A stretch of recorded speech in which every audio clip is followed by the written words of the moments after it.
बिस्मिल्लाहिर्रहमानिर्रहीम। अस्सलामु अलैकुम वरहमतुल्लाहि वबरकातुहू। मैं हूं मोहम्मद वसीम अकरमुल कादरी और आप देख रहे हैं ख्वाबनामा। आज हम जानेंगे कि ख्वाब में आलू को देखने की क्या ताबीर है। जी, बड़ी मशहूर ज़माना सब्जी आलू को ख्वाब में देखने की क्या ताबीर है।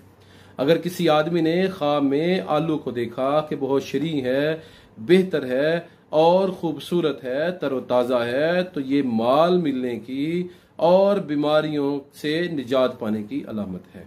जिस आदमी ने देखा कि वो तो आलू उगा रहा है, आलूओं को परवान चढ़ा रहा है, तो इसका मतलब ये है कि इस आदमी की नस्ल से या ये खुद तबीब और डॉक्टर बनेगा।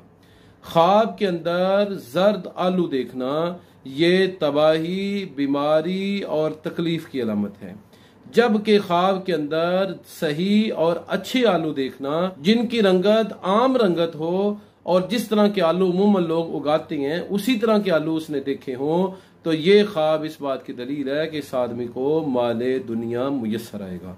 और अगर इस आदमी ने ऐसे आलू देखे कि जो अंदर से स्याह और ख़राब हैं, तो ये माल की बर्बादी, माल की तबाही और नुकसान की अलामत है। सुर्ख और सफ़ेद आलू देखना कामयाबी और बड़े मुकाम की अलामत है।